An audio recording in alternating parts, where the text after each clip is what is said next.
तो किसी माई के लाल में दम नहीं है वो आपको दे दे। करनाल से जाने का कारण, बहुत ऐसे लोग होंगे जिनको अच्छा भी नहीं लगा होगा, और जिनको अच्छा नहीं लगा उन्हीं की वजह से करनाल छोड़ना पड़ा, कि ऐसा हो केवल सकता यही है कि कारण नहीं है। नेगेटिव फीडबैक गया। ललित जी, उन दिनों मेरे अपनी बच्ची के जन्मदिन के केक काटने के समय में नहीं होता था, और यहाँ के भारतीय जनता पार्टी के कार्यकर्ता, यहाँ के सामाजिक संगठन के किसी जिम्मेदार व्यक्ति के यहाँ यदि उस दिन किसी के घर यहाँ किसी के बच्चे का जन्मदिन होता था, तो उसके केक कटिंग के कार्यक्रम में मैं रहता था, अपने बच्चे की केक कटिंग के कार्यक्रम में नहीं। कार्यकर्ताओं से भी मिलते हैं हम भाजपा के, कि नेता तो एक ही था जिनके पास काम लेकर जाते थे और काम हो जाते थे, और नाम आपका आता है। ये मानते हैं कि जब आप गद्दी पे थे तो लोगों का व्यवहार कुछ और था, और गद्दी से हटकर लोगों का व्यवहार कुछ और हुआ। भोजपुरी में कहावत कही जाती है कि श्रावण के अंधे को सब कुछ हरा हरा दिखता है। करनाल में एक विचित्र प्रकार का माहौल बना हुआ था। माहौल ऐसा था, कहीं दीवारों पर कुछ लिखा, कहीं कुछ लिखा, कहीं कुछ लिखा, भारी भगाओ। ऐसे अनाप शनाप शब्दों का उपयोग किया गया था। अभी इस समय के जो वर्तमान में जिलाध्यक्ष है, उस समय जिला मंत्री होते थे प्रवीण लाठर जी, वो बड़ी ताकत के साथ लगे। श्री ओम प्रकाश अरोड़ा जी थे, वो बहुत ताकत के साथ लगे। श्री कृष्ण गर्ग जी उस समय सीनियर डिप्टी मेयर थे, वो बड़ी ताकत के साथ लगे। फिर उस समय भारतीय जनता पार्टी में आए हुए थे लोग, श्रीमती रेणुवाला गुप्ता जी मेयर थी, ये लोग बड़ी ताकत के साथ लगे। फिर भगवान दास अग्गी जी, ये बड़ी ताकत के साथ उस समय आए। अनुराग सेठी एक कार्यकर्ता होता था रामनगर का, वो बड़ी ताकत के साथ आए।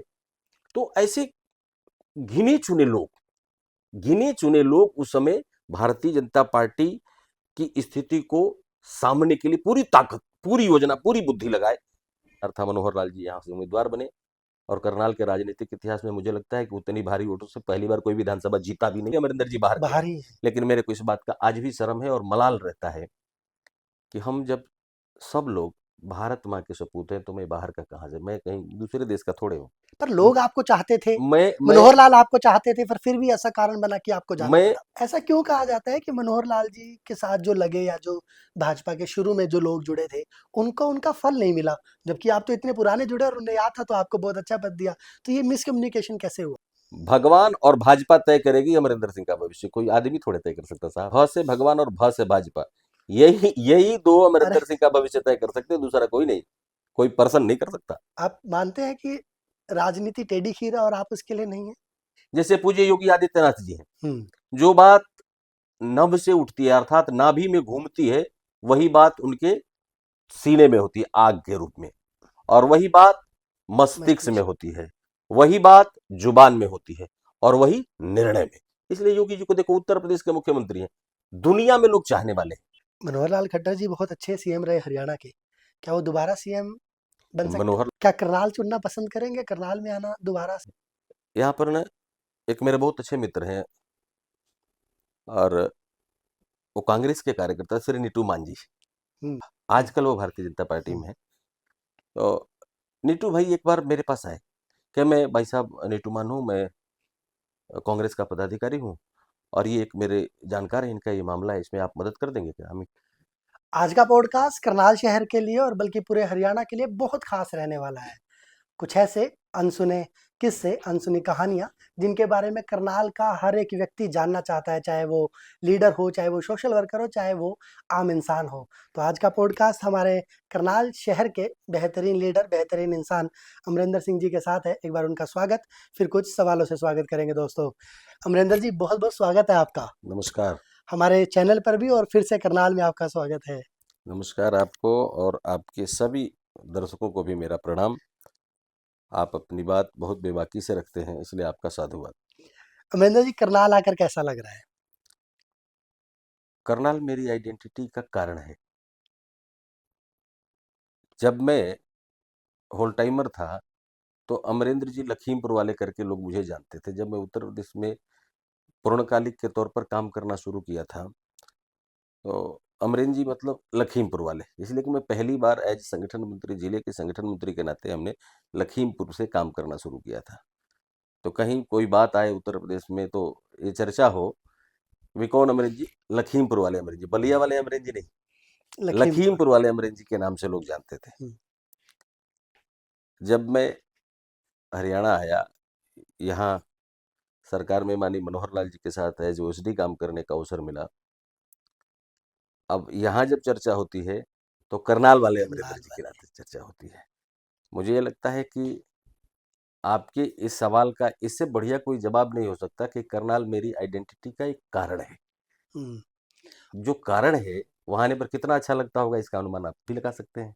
और आपकी इस बात से मुझे ये भी लगा कि आपकी कार्यशैली और लोगों के दिलों में जो आपका घर बनाने का तरीका है, जहाँ भी जाते हैं आप वहीं के होके रह जाते हैं और लोग आपको उसी तरीके से प्यार करते हैं। अपने ललित भैया देखिए क्या है ना, अपने जीवन में हर आदमी के अपने जीवन में जो रोल परमात्मा के द्वारा निश्चित करके मिलता हो, उस रोल को पूरी ताकत, पूरी बुद्धि, पूरी समर्पण के साथ निभाना चाहिए। इतिहास उसी का बनता है जो अपने काम के प्रति समर्पित होता है, जो उदाहरण बन जाता है। अपने काम के प्रति यदि समर्पण रहेगा तो निश्चित रूप से आप जिस काम के लिए आपको जिम्मेदारी दी गई होती है, उस काम के कारण से आपकी आइडेंटिटी बनती है। तो उसी भाव से लोग आपके साथ व्यवहार करना सीखते हैं। आप आपको यदि मैं भाई कहूँगा तो आप मुझे बहुत आसानी से इग्नोर नहीं कर सकते हो।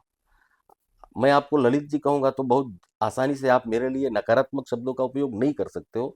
तो ये सब चीज़ें ना अपने व्यवहार पर निर्भर करती है, लोगों के नज़दीक पहुँचने का तरीका है ये। मुझे लगता है कि मैं जब भी मेरे पास दल, पार्टी, समाज की कोई भी ज़िम्मेदारी रही है, तो मैंने अपनी तरफ से एक ही चीज़ प्रयत्न किया, यार ईश्वर ने इस मृत्युलोक के टॉप क्लास के ड्रामे में इस समय का ये मेरा रोल तय किया है, तो मुझे अपने रोल को बेहतर ढंग से निभाना है। मुझे लगता है कि मैं उस काम को ठीक से कर पाता हूँ, इसलिए लोग थोड़ा-सा प्यार करते हैं। अभिनंदन जी आजकल कहाँ हैं और क्या कार्यभार संभाल रहे हैं? देखिए इस समय मेरे पास कोई राजनीतिक ज़िम्मेदारी नहीं है। हम भारतीय जनता पार्टी के कार्यकर्ता हैं, संघ के स्वयंसेवक हैं। तो ये बहुत बड़ी अपने आप में ज़िम्मेदारी है कि हम भारतीय जनता पार्टी के कार्यकर्ता हैं। दायित्व कोई हो, कार्यकर्ता से बड़ा कोई दायित्व नहीं होता। आप कभी प्रदेश के अध्यक्ष हो जाएँ, कभी मुख्यमंत्री हो जाएँ, उसके बाद भी लगता है पूर्व। हर कार्य समय लेकिन कार्यकर्ता कभी पूर्व नहीं होता साहब। हम्म, तो मुझे लगता है कि मेरे पास बहुत बड़ी ज़िम्मेदारी है कि मैं भारतीय जनता पार्टी का कार्यकर्ता हूँ। खुश हैं आप? बिल्कुल, एक बात जान लीजिए, खुश और नाखुश के 2 कारण हो सकते हैं। आपको अपने बारे में समझ नहीं है, तो आप खुश भी हो सकते हैं और नाखुश भी हो सकते हैं। ये सब कुछ निर्धारित है। जब परमात्मा इस मृत्युलोक में किसी को जन्म देता है, तो उस जन्म के कारण को उसके पैदा होने से पहले निश्चित कर देता है। जब आदमी को ये पता है कि हमारा रोल पहले से निश्चित है, तो इसमें खुश होना और नाखुश होने वाली बात ही नहीं आती। जो रोल इस समय का है, उसको खूब ईमानदारी से निभाओ। आगे जो रोल मिलेगा उसको निभाएंगे। आपके चाहने वाले नाखुश हैं, पर जो करनाल के आपके नहीं, चाहने वाले हैं नहीं, वो जरूर नाखुश हैं। नहीं, नाखुश नहीं है, इसको नाखुश नहीं कह सकते हैं। जब किसी व्यक्ति के साथ कोई व्यक्ति जुड़ा होता है, उसकी उपलब्धि में अगला अपनी उपलब्धि मानता है। उसकी उपलब्धि में सामने वाला अपनी उपलब्धि मानता है, तो इसके कारण से उसके मन में थोड़ा-सा क्षोभ पैदा हो सकता है। नाखुश नहीं है, उनको लगता है यार भाई साहब को ये चीज़ मिलनी चाहिए। हो सकता है कि उनको लगता है कि भाई साहब को ये चीज़ मिलनी चाहिए और मेरे लिए वो फिट ना हो, वो मुझे ना मिल पा रही हो। मुझे तो वही चीज़ मिलेगी जो मेरे लिए फिट होगी।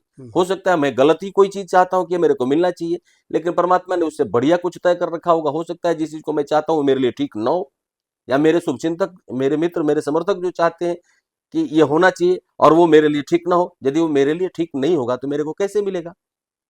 इसलिए कि सबकी योजना ईश्वर ने निश्चित की है। ललित जी, मैं आपको भी कहता हूँ, आपको भी वही मिलेगा जो आपके लिए ठीक होगा। हो सकता है कि आपको ये लगता होगा कि यार मुझे तो ये मिलना चाहिए था, मुझे तो वो मिलना चाहिए था और आपको नहीं मिल पाया, आपका मन खराब होता होगा, लेकिन ये गलत है। सत्य यही है पर कई कि बार आपको वही मिलेगा जो आपके लिए ठीक होगा। पर कई बार अपने हक के लिए लड़ाई तो लड़नी पड़ती है। नहीं, हक की लड़ाई नहीं होती साहब, हम्म। हक के लिए प्रयत्न होता है। लड़ाई शब्द नकारात्मक शब्द है। चलिए, हक के लिए प्रयत्न तो हाँ, करना सही है फिर। लड़ाई शब्द नकारात्मक शब्द है हम्म, और मुझे लगता है कि जब आप किसी काम को नकारात्मक ऊर्जा के साथ करने लगते हैं, तो आपको असफलता मिलनी निश्चित हो जाती है। इसलिए लड़ाई शब्द नहीं, अपने काम को आप ठीक से करिए। आपके काम के परिणाम के हिस्से में यदि वह जिसको आप हक मानते आता होगा तो आपको मिलेगा। यदि आपके काम के परिणाम से वो आपके हिस्से में नहीं आएगा, तो किसी माई के लाल में दम नहीं है वो आपको दे दे। इसलिए कि आपके हिस्से का तो पहले से निर्धारित है कि आपको यही मिलना है। हमें पता है कि आप राम जी के भक्त हैं और ये बातें इसलिए आप ऐसा कर रहे हैं, पर करनाल से जाने का कारण? नहीं देखो इतना ना, अच्छा प्यार कर रहे थे लोग आपको, आपसे लोग खुश थे, आप यहाँ इतना खुश रहते हैं, फिर करनाल से जाने का कारण? देखो ना, मैं वही बात आपको कह रहा था। हम्म, मैं पैदा तो उत्तर प्रदेश में हुआ। मैं तो ये मानता हूं कि भाग्य और प्रारब्ध और आपके कर्म आपको आपके लक्ष्य तक पहुंचाते हैं, आपको आपकी जिम्मेदारी तक पहुंचाते हैं, ऐसा लोग भी कहते हैं। लेकिन मैं जब कभी कभी इस बात की कल्पना करता हूं कि मैं पैदा हुआ उत्तर प्रदेश के बलिया के छोटे से गांव हरिपुर में, काम करना वहां हमने प्रारंभ किया। आज पूर्णकालिक हमने अलग अलग क्षेत्रों में काम किया, भारतीय जनता पार्टी के होल टाइमर्स के नाते देश भर के कई राज्यों में चुनाव लड़ाने का काम किया।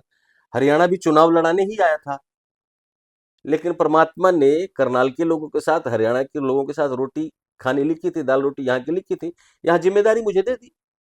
जितने दिन की दो प्रकार की जिम्मेदारी यहाँ मेरे पास रही। मुख्यमंत्री जी के ओएसडी के नाते से 5 साल की जिम्मेदारी रही, श्रम कल्याण बोर्ड के अध्यक्ष के नाते से मेरे पास जिम्मेदारी रही। दोनों जिम्मेदारियों को मैंने बहुत जानदार तरीके से अपनी तरफ से, हो सकता है किसी को अच्छा लगा हो, किसी को बुरा लगा, ऐसा नहीं है कि मैंने जो किया मेरे को तो अच्छा लगा, लेकिन बहुत ऐसे लोग होंगे जिनको अच्छा भी नहीं लगा होगा। और जिनको अच्छा नहीं लगा उन्हीं की वजह से करनाल छोड़ना पड़ा। नहीं, ये कारण नहीं हो सकता। एक कारण हो सकता है, कि ऐसा हो केवल सकता यही है कि कारण नहीं है। नेगेटिव फीडबैक गया हो। नहीं नहीं, कोई फीडबैक नहीं होता हम्म, सर, मैं वही तो बता रहा हूं हम्म, आपको। एक कारण ये हो सकता है, हम्म, लेकिन यही कारण है ऐसा भी नहीं है। किसी को मैं अच्छा लगा और नहीं लगा, ये एक एक कारण हो सकता है, हम्म, लेकिन केवल यही कारण है ऐसा नहीं है। हो सकता है कि मेरे जी में हम्म, पार्टी ने, दल ने और परमात्मा ने इस 5 वर्ष के कालखंड की रिस्पॉन्सिबिलिटी, मेरे पूर्व जन्म का भी कोई कर्म होगा, जो यहाँ के लोगों का कर्ज मेरे पर रहा होगा, उस जिम्मेदारी के माध्यम से मुझे परमात्मा ने उतारने की जिम्मेदारी दी और मैंने अपनी तरफ से प्रयास किया। उसको उतारने के लिए जितना मेहनत हो सकता है, जितना जी जान हो सकता है, सब लगाया हमने। ललित जी, उन दिनों मेरे अपनी बच्ची के जन्मदिन के केक काटने के समय में नहीं होता था, और यहाँ के भारतीय जनता पार्टी के कार्यकर्ता, यहाँ के सामाजिक संगठन के किसी जिम्मेदार व्यक्ति के यहाँ यदि उस दिन किसी के घर यहाँ किसी के बच्चे का जन्मदिन होता था, तो उसके केक कटिंग के कार्यक्रम में मैं रहता था, अपने बच्चे की केक कटिंग के कार्यक्रम में नहीं। तो हमने और तो अपनी यही तरफ से कारण है। पूरा प्रयत्न किया। चलिए, आपको पता नहीं ये फीडबैक आता है या नहीं, हम एज अ पत्रकार होने के नाते लोगों से मिलते हैं। ये फीडबैक शायद यही कारण रहा है कि आज भी लोग आपको याद करते हैं। देखिए ललित जी, देखिए, आप जब नेता किसी का आते जाते रहते हैं। आप पर जब आप जब किसी का सम्मान करेंगे ना, काम होना काम नहीं होना, हम्म, ये दोनों अलग अलग है। कई बार परिस्थिति ऐसी होती है कि उस सामने वाले का काम होने लायक होता है और किसी कारण से नहीं हो पाता, अर्थात या तो ऑफिसर्स उसके अकॉर्डिंग प्रयास नहीं करता, या वहां का जनप्रतिनिधि उसके हिसाब से प्रयास नहीं करता। ये दोनों कारण हो जाते हैं जिसमें उसका काम नहीं होता है। कई बार ऐसा होता है कि काम होने ही लायक नहीं होता है, अफसर भी एफर्ट्स नहीं करता, अफसर उसको समझाने का प्रयास नहीं करता, पॉलिटिशियन उसको समझाने का प्रयास नहीं करते कि भाई ललित जी, ये इस काम को आप नहीं कर सकते, कानूनन ये इसमें पचड़े हैं, ये दिक्कत है, इसको हम नहीं छेड़ सकते, इसमें हम नहीं कुछ कर सकते। यदि आपने सामने वाले को ये बात समझा लिया, अगला संतुष्ट हो जाता है। मेरे साथ ऐसा ही रहा है, मैंने कभी किसी को दो टुक मना नहीं किया। मैं तो 5 साल के कालखंड में यहाँ मेरे पास कोई भी व्यक्ति आया, मैंने ये नहीं पूछा आप किस दल के कार्यकर्ता हो, किसके माध्यम से आए हो, किसके थ्रू आओ, मैंने तो कभी पूछा ही नहीं साहब। मैंने तो उसके काम को देखा, काम को समझा, यदि उसका काम होने लायक रहा तो संबंधित अधिकारी को रिक्वेस्ट करके, समझा करके, बुझा करके, अपनी बात बता करके उसकी एक समस्या का समाधान कराया। नहीं होने लायक रहा तो उस व्यक्ति को इस लेवल पर जाकर के संतुष्ट किया कि भाई ये दिक्कतें हैं, ये नहीं हो सकता। तो अगला आदमी आपके बिहेव को याद करता है, काम को नहीं। आपने उसके काम के लिए प्रयत्न किया, उसके साथ कैसा व्यवहार किया, इस बात को लोग याद करते हैं। और मुझे यही लगता है कि काम कम हुआ हो, काम ज्यादा हुआ हो, किसी का हुआ हो, किसी का नहीं हुआ हो, लेकिन मैंने व्यवहार सबके साथ अच्छा किया। सबके हमने प्रॉपर सम्मान की चिंता की, यथा योग्य सम्मान, जो जिस सम्मान के योग्य था, मैं अपनी तरफ से उसको उतना ही देने का प्रयत्न किया, इसलिए लोग थोड़ा सा मुझे प्यार करते हैं। एक चीज और जो अक्सर कही जाती है जब आम जनता से मिलते हैं, लोगों से मिलते हैं, जो इवन कार्यकर्ताओं से भी मिलते हैं हम भाजपा के, कि नेता तो एक ही था जिनके पास काम लेकर जाते थे और काम हो जाते थे, और नाम आपका आता है। तो वो कहीं ना कहीं कमी खलती है उन लोगों को। देखिए, ये समय है ना, किसी चीज के महत्व को तब समझने देता है जब वो चीज आपके पास नहीं होती है। सामान्य ढंग से आप देखिए, बहुत परिवारों में कई जगह बुजुर्ग होते हैं तो टाइम से उनको दातुन पानी भी नहीं मिलता है, लेकिन जब वो बुजुर्ग नहीं होते हैं तो बाहर रहने वाले हर आदमी को इस बात की पीड़ा होती है, यार होते थे वो तो कम से कम घर पर थे तो ये मनुष्य का स्वभाव है, ये पीड़ा नहीं है, ये मनुष्य का स्वभाव है। और अमरिंदर यहाँ नहीं है, उनके सुनने वाले के लोगों की हो सकती है थोड़ी कमी हो गई हो, या उनके ढंग से नहीं सुना जा रहा हो, कमी तो नहीं है, इसलिए कि यहाँ भारतीय जनता पार्टी के सभी लेवल के प्रतिनिधि हैं, हर लेवल के प्रतिनिधि हैं। और इसके बाद ये बात यदि आप कह रहे हैं कि ऐसा लोग कहते हैं, तो उसके एकमात्र कारण होगा, मेरे साथ मेरे कंधे पर लोग हाथ रख के बात कर लेते थे, मेरा पंजा पकड़ के बात कर रहे थे। मैं श्री हनुमान जी का मंदिर मंगलवार को जाता था, लोगों को पता होता था कि अमरिंदर मंगलवार है, आज मंदिर आएगा। वहां भी लोग अपनी अर्जी लेके आते। मैंने कई बार पूछा भी लोगों को, दिन भर तो वहां बैठा रहा, कौन भाई साहब मंदिर इसलिए आ गए थे कि आप हनुमान जी के सामने ही दे देंगे तो आप काम काम तो जरूर आप प्रयास कर देंगे। तो लोगों का ये भाव रहता था। हो सकता है ये पीड़ा इसलिए इनको आती हो कि जिस लेवल पर जाकर के मेरे साथ लोग व्यवहार करते थे, उस लेवल तक जाकर के इन प्रतिनिधियों के साथ व्यवहार करने का अवसर न मिल पाता हो, या पब्लिक अपने को कंफर्टेबल नहीं समझ पाती हो। इसलिए कि सब कैपेबल है तभी तो प्रतिनिधि हैं, जनता ने चुना है तभी तो प्रतिनिधि हैं, उनके पास सामर्थ्य है तभी तो प्रतिनिधि हैं। अब पब्लिक अपने को उस लेवल पर ले जाकर के व्यवहार कर पा रही है कि नहीं कर पा रही, ये तो पब्लिक की जिम्मेदारी, इसमें मैं तो किसी भी प्रकार की टिप्पणी नहीं कर सकता। अमरिंदर जी, अगले सवाल को आप बेहतर से समझ पाएंगे और अच्छे से एक्सप्लेन कर पाएंगे। ये मानते हैं कि जब आप गद्दी पे थे तो लोगों का व्यवहार कुछ और था और गद्दी से हटकर लोगों का व्यवहार कुछ और हुआ, इस पर कुछ कहना है? नहीं, ये इस चीज को तो आपको भी समझना चाहिए, हर जनप्रतिनिधि को समझना चाहिए, हर प्रशासनिक अधिकारी को भी समझना चाहिए।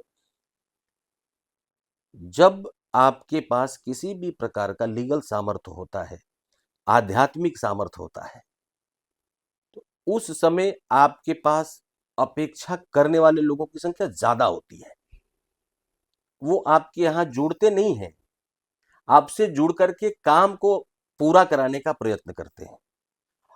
और कई बार लोगों का मन इसलिए खराब हो जाता है कि लोगों को, जिसे हमारे एक ना भोजपुरी में कहावत कही जाती है कि श्रावण के अंधे को सब कुछ हरा हरा दिखता है, 12 महीने हरा हरा दिखता है।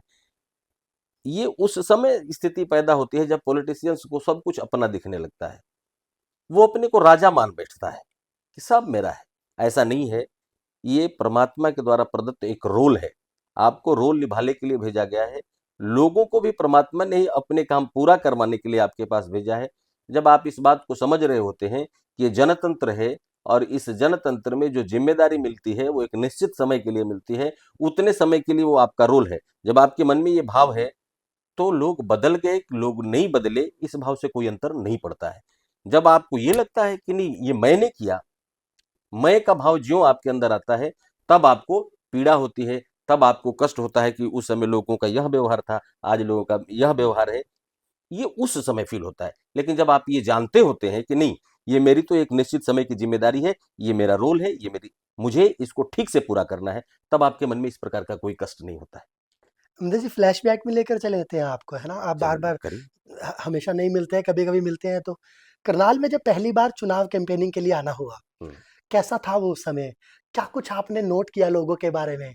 कितना लोगों को ऑब्जर्व किया कि आपको यहीं की जिम्मेवारी दी थी? कुछ तो ऑब्जर्व किया होगा। सर, आप तो ऐसी बात पूछ रहे हो हम्म, जिसको चर्चा करने में मन भरता है। जब 2014 विधानसभा का चुनाव शुरू होना था, चुनाव अभी घोषित नहीं हुआ था, हम्म, उस समय हम आए। करनाल में एक विचित्र प्रकार का माहौल बना हुआ था। माहौल ऐसा था, कहीं दीवारों पर कुछ लिखा, कहीं कुछ लिखा, कहीं कुछ लिखा, भारी भगाओ। ऐसे अनाप शनाप शब्दों का उपयोग किया गया था। हम यहाँ एक हफ्ता पूरा करनाल की गलियों में घूमे।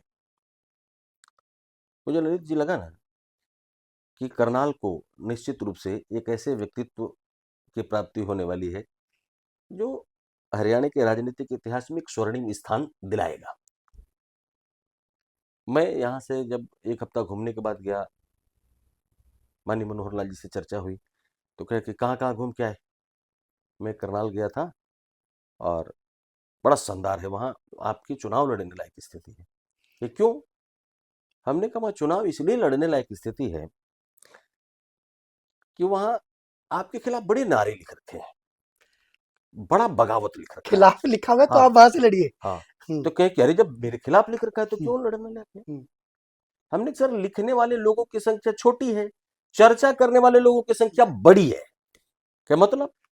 हमें मतलब ये है कि वहां बताना ही नहीं है कि मनोहर लाल जी कौन है। इतना इन लोगों ने आपका ऐड कर दिया है कि आपको बताने की जरूरत नहीं है। लोगों को ये समझ आ गई कि कोई बड़े व्यक्तित्व का व्यक्ति यहाँ चुनाव लड़ेगा, जो करनाल का प्रतिनिधित्व करेगा, करनाल के प्रतिनिधित्व के साथ हरियाणा की राजनीति को सुपरसीड करेगा। तो कहे यार तुम गजब की बात करते हो। हमें कि भाई साहब बिल्कुल इससे बढ़िया अवसर करनाल के लिए कुछ भी नहीं है और आपको वहां बताने की जरूरत नहीं है। हम लोगों ने करनाल में काम शुरू किया उस समय, गिन करके 5-7 कार्यकर्ता, मैं 1-2 लोगों का नाम। नाम बता दीजिए। अब उस समय, अभी इस समय के जो वर्तमान में जिला अध्यक्ष है, उस समय जिला मंत्री होते थे प्रवीण लाठर जी, हम्म, वो बड़ी ताकत के साथ लगे। श्री ओम प्रकाश अरोड़ा जी थे, वो बहुत ताकत के साथ लगे। श्री कृष्ण गर्ग जी उस समय सीनियर डिप्टी मेयर थे, वो बड़ी ताकत के साथ लगे। हम्म, फिर उस समय भारतीय जनता पार्टी में आए हुए थे लोग, श्रीमती रेणुवाला गुप्ता जी मेयर थी, ये लोग बड़ी ताकत के साथ लगे। फिर भगवान दास अग्गी जी, ये बड़ी ताकत के साथ उस समय आए। अनुराग सेठी एक कार्यकर्ता होता था रामनगर का, वो हम्म। बड़ी ताकत के साथ आए।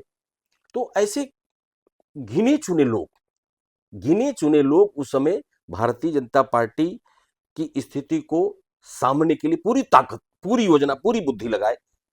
और जिन लोगों ने वो अनाप शनाप श्लोक लिख रखे थे, हम लोग भाई साहब सीढ़ी लगा करके ना, जीना लगा करके दीवारों पर पोछा मारते थे रात में, फिर अगले दिन दूसरे लोग लिख देते थे। ऐसी स्थितियां थी उस समय। लेकिन करनाल के लोगों ने शानदार निर्णय लिया। भारतीय जनता पार्टी का निर्णय शानदार था, मनोहर लाल जी यहाँ से उम्मीदवार बने। और करनाल के राजनीतिक इतिहास में मुझे लगता है कि उतनी भारी वोटों से पहली बार कोई विधानसभा जीता भी नहीं कोई होगा। भी नहीं। मनोहर लाल जी भारी वोटों से जीते, मुख्यमंत्री बने। और उन्होंने मेरे जैसे व्यक्ति को, बाहर से आए हुए व्यक्ति को, भाई करनाल में एक विरोध तो इस बात का रहा नहीं भाई अमरिंदर जी बाहर के हैं, बाहरी। लेकिन मेरे को इस बात का आज भी शर्म है और मलाल रहता है कि हम जब सब लोग भारत माँ के सपूत हैं तो मैं बाहर का कहाँ से, मैं कहीं दूसरे देश का थोड़े हूँ, मैं दूसरे देश का तो हूँ नहीं। इस बात का तो मेरे को क्षोभ रहता है कि मैंने पूरी ताकत, पूरी ऊर्जा के साथ काम किया। और ये एक विषय जरूर लोगों ने बड़ी योजनाबद्ध तरीके से, ताकत से चलाया कि भाई अमरिंदर जी बाहर के हैं। चलिए, जवाब आपकी भी मैंने आपकी दिया था। आपकी सीट जाने का कारण भी यही रहा। नहीं, सीट मेरी गई नहीं साहब। हम्म, सीट जाने की बात तो तब होती जब मैं 5 साल अपने कालखंड को पूरा नहीं करता। पर लोग आपको चाहते थे। मैं मनोहर लाल आपको चाहते थे, पर फिर भी ऐसा कारण बना कि आपको जाना मैं पड़ा। नहीं, जाना नहीं पड़ा। हम्म, फिर आप इसको ठीक करिए। हम्म, जिस दिन बना और जिस दिन तक मेरा कार्यकाल था मैं पूरा किया। मैंने 14 से 19 के पूरे कालखंड को पूरा किया। दूसरी सरकार जब 19 से 24 की बनी तब मैं श्रम कल्याण बोर्ड का अध्यक्ष बना। मैं गया कहाँ? मैं गया तो नहीं। लोगों ने ताकत, बुद्धि, योजना सब लगाई। मैंने माननीय मनोहर लाल जी से उस समय आग्रह किया कि भाई साहब, एक विषय का बार बार दबाव बनता है कि अमरिंदर जी बाहर के हैं, अमरिंदर जी बाहर के हैं। तो और मेरे को भी लगता है कि पॉलिटिकली सरवाइव करना, हो सकता है कि यहाँ के माहौल में मैं फिट न बैठता हूँ, तो आप मुझे आशीर्वाद देते तो मैं पुनः जिस विधानसभा में मैं अपनी गतिविधि चलाता था वहां चलाऊं। फिर मैंने निर्णय लिया 2021 में कि मुझे अपने क्षेत्र की चुनावी राजनीति के लिए प्रयत्न करना चाहिए। मैंने एक बात आपको पहले कही कि मेरे हिस्से का होगा तो मिलेगा। मेरे हिस्से का नहीं था, सीट लास्ट आवर में समझौते में किसी दल को चली गई, मुझे नहीं अवसर मिला। अब नहीं अवसर मिला तो इसलिए मैं क्या कर सकता हूँ, इसमें मेरा तो कोई रोल ही नहीं है।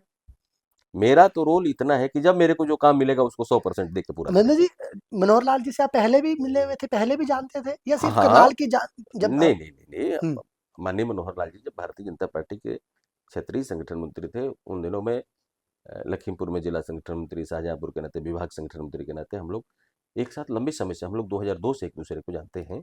और देश भर में जब कहीं कोई चुनाव होता था, क्षेत्रीय संगठन मंत्री के नाते जब मनोहर लाल जी किसी प्रांत में होते थे तो मेरे जैसे 2-3 और होल टाइमर्स उनके साथ निश्चित रूप से काम में होते थे, जिनके पास 2 विधानसभा, 5 विधानसभा, 1 जिला, ऐसे करके जिम्मेदारी तय होती। तो मनोहर लाल जी के साथ लंबे समय से हम लोग काम कर रहे हैं। ऐसा क्यों कहा जाता है कि मनोहर लाल जी के साथ जो लगे, या जो भाजपा के शुरू में जो लोग जुड़े थे, उनको उनका फल नहीं मिला, जबकि आप तो इतने पुराने जुड़े और उन्हें याद था तो आपको बहुत अच्छा पद दिया। तो ये मिसकम्युनिकेशन कैसे हुआ? नहीं, ऐसा कैसे कह सकते हैं? कई बहुत उदाहरण हैं। हम्म, मनोहर लाल जी की टीम के काम करने वाले लोग जो राजनीतिक रूप से एक्टिव रहे, सर्वाधिक लोगों ने पॉलिटिकल सफलता पाई है। भाई मैंने एक बात आपको कही कि आप किसी पॉलिटिशियन को दोष नहीं देते हैं, दे ही नहीं सकते। वो इसलिए कि जो आपके हिस्से का नहीं है वो मनोहर लाल जी चाह के आपको कैसे दे सकते हैं? कैसे दे सकते हैं? आप बताओ, मेरे हिस्से का था, मुझे उत्तर प्रदेश से लाके यहाँ बैठा दिया, बनाया ना? पर हर बनाया कि नहीं बनाया?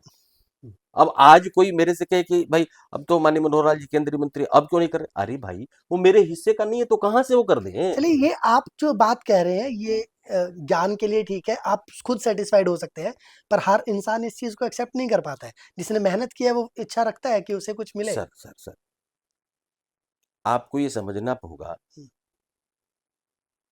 कर्मण्येवाधिकारस्ते मा फलेषु कदाचन। आपके हिस्से का जो काम है वो आप केवल पूरा करो, फल तो ऊपर वाले ने तय करनी है। भगवान और भाजपा तय करेगी अमरिंदर सिंह का भविष्य, कोई आदमी थोड़े तय कर सकता साहब।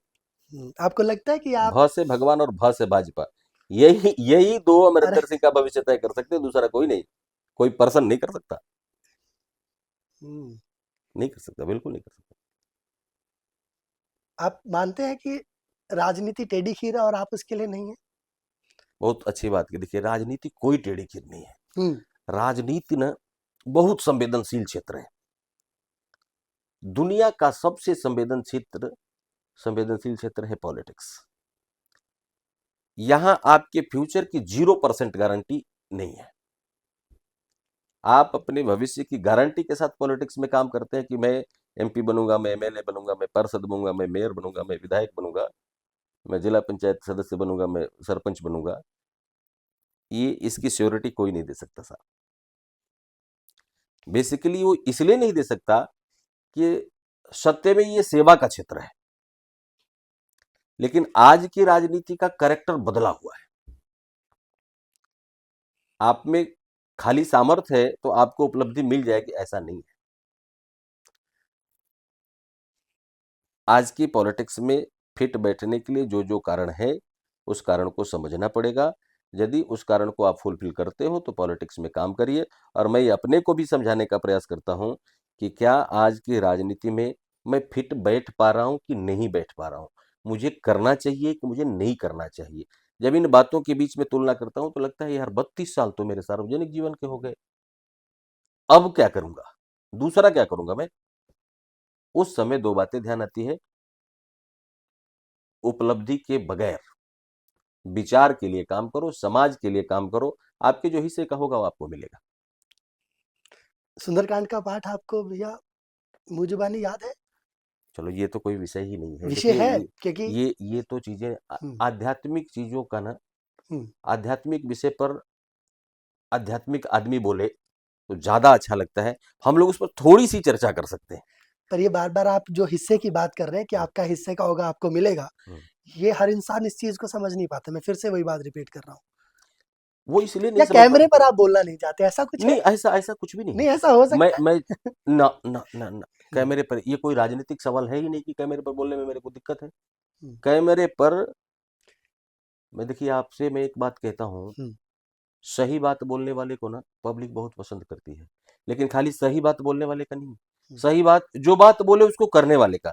जैसे पूज्य योगी आदित्यनाथ जी हैं, हम्म, जो बात नभ से उठती है अर्थात नाभि में घूमती है, वही बात उनके सीने में होती है आग के रूप में, और वही बात मस्तिष्क में मस्तिष्क। होती है, वही बात जुबान में होती है, और वही निर्णय में।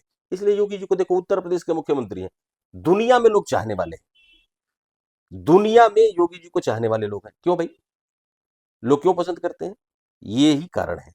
नाभि, चेस्ट, जुबान, मस्तिष्क और कलम, सब में एक भाव।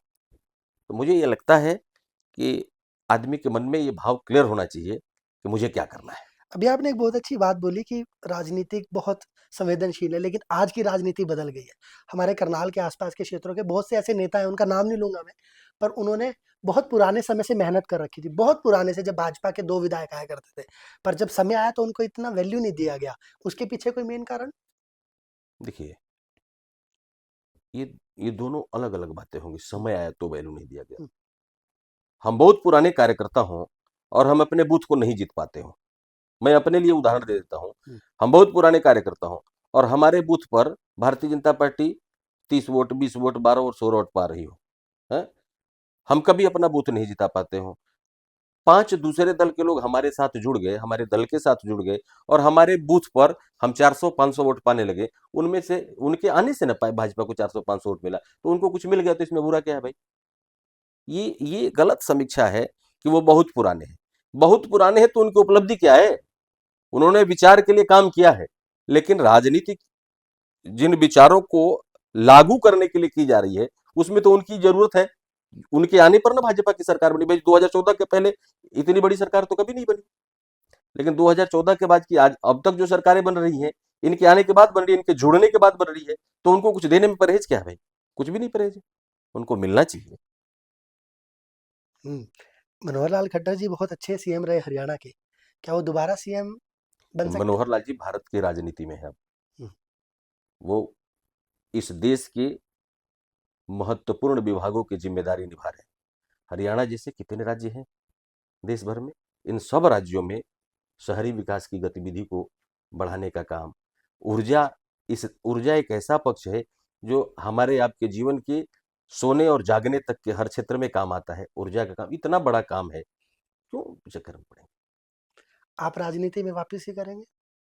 नहीं, हम राजनीतिक कार्यकर्ता हैं, हम दूसरा क्या करेंगे भाई? राजनीतिक कार्यकर्ता है तो राजनीति में काम करेंगे। क्या करनाल चुनना पसंद करेंगे, करनाल में आना, दोबारा से एक्टिव नहीं, होना?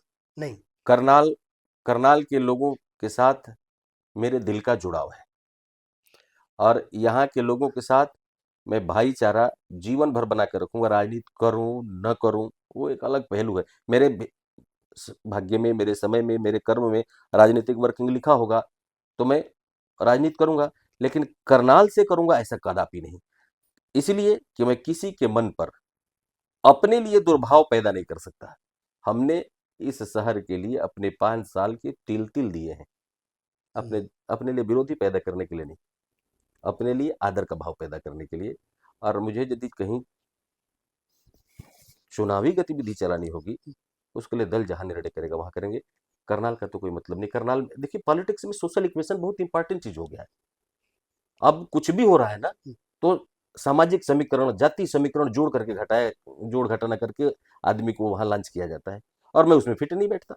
मेरे पर मुहर है यार, मैं उत्तर प्रदेश का हूं, कौन मेरे को एक्सेप्ट करेगा? क्यों करेगा भाई? यहाँ लोग राजनीति में काम करने वाले नहीं है क्या? यहाँ सामर्थ्यवान लोग नहीं है क्या? उनको अवसर नहीं मिलेगा क्या?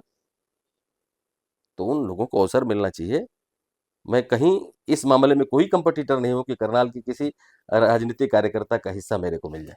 अभी आपने एक बात बोली कि चाहे वो किसी भी दल से लोग आए आपके पास, आपने उनका काम करवाने का प्रयास किया। कोई ऐसा किस्सा याद है कि दूसरे दल का हो, चाहे वो कांग्रेस का हो, चाहे वो किसी और पार्टी का हो, और आपने उसका काम वैसे ईमानदारी से निभाया जिस आप कुर्सी पर बैठे थे? कभी ऐसा किस्सा कोई बताना चाहेंगे? कई बार प्लीज कोई किस्सा याद हो, बड़ा इंटरेस्टिंग हो। कई उदाहरण है। काम हम्म, तो नहीं बताऊंगा, नाम बताता हूँ। हम्म, यहाँ पर ना एक मेरे बहुत अच्छे मित्र हैं, और वो कांग्रेस के कार्यकर्ता श्री नीटू मांझी। हम्म। आजकल वो भाजपा में है। हाँ, आजकल वो भारतीय जनता पार्टी हम्म, में है। तो नीटू भाई एक बार मेरे पास आए कि मैं भाई साहब नीटू मान हूँ, मैं कांग्रेस का पदाधिकारी हूँ, और ये एक मेरे जानकार है, इनका ये मामला है, इसमें आप मदद कर देंगे क्या? हमें क्यों नहीं करेंगे? इनका मदद करने लायक इशू होगा तो जरूर मदद करेंगे। आप कभी नीटू मांझी से व्यक्तिगत चर्चा हो तो आप उनसे पूछना। तो कहे भाई साहब मैं कह रहा हूँ मैं कांग्रेस का हूं। तो हमने कहा भाई आप कांग्रेस के हैं, मैं मुख्यमंत्री का ओएसडी हूँ, मैं केवल भाजपा का ओएसडी नहीं हूँ, भाजपा के कार्यकर्ताओं का ओएसडी नहीं हूँ। और मुख्यमंत्री किसी केवल दल का नहीं होता, मुख्यमंत्री स्टेट के हर हर व्यक्ति का होता है।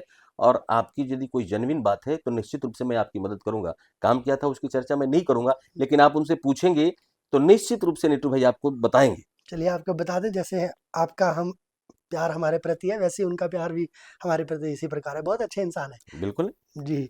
कोई ऐसी कहानी किसी अधिकारी से लड़ गए हो अपने कार्यकर्ता के लिए? ये ऐसे तो तमाम तमाम अवसर आए होंगे हम्म, कि अपने कार्यकर्ताओं के लिए या पब्लिक के हित के लिए मुझे ऑफिसर्स के साथ थोड़े सख्त बिहेव करने पड़े होंगे। हम्म, लेकिन करनाल ऐसा शहर रहा साहब, यहाँ उन दिनों जो भी ऑफिसर आया, करनाल के किसी व्यक्ति के साथ मिसबिहेव मैंने नहीं होने दिया। मैंने अफसर को एक ही बात कही थी, काम हो न हो व्यवहार अच्छा होना चाहिए। और उन 5 साल में चाहे जो भी अफसर आया हो, सारे अफसरों ने करनाल के लोगों के सम्मान की चिंता करते हुए उनके काम को आगे बढ़ाने का प्रयत्न किया। तो लड़ने की जरूरत नहीं आई थी, नौबत ही नहीं आई थी। नौबत क्यों आती? मुख्यमंत्री जी ने मुझे ताकत दे रखी थी, मुख्यमंत्री जी के बिहाफ पर मैं काम कर, अमरिंदर सिंह भाई, अमरिंदर सिंह एज ओएसडी काम कर रहे थे, अफसर हमारे हमारी बात सुन रहे थे। अमरिंदर सिंह नहीं ओएसडी होते तो ऐसा तो लाखों लोग घूम रहे हैं, लाखों अमरिंदर सिंह घूमेंगे, कौन पूछेगा? कोई नहीं पूछेगा। तो मुख्यमंत्री जी की दी हुई ताकत का हमने यहाँ के लोगों के वेलफेयर में उपयोग किया, इसलिए मेरी बात अफसर मानते थे। जो आपके चाहने वाले हैं, उन्हें कुछ कहना चाहते हैं?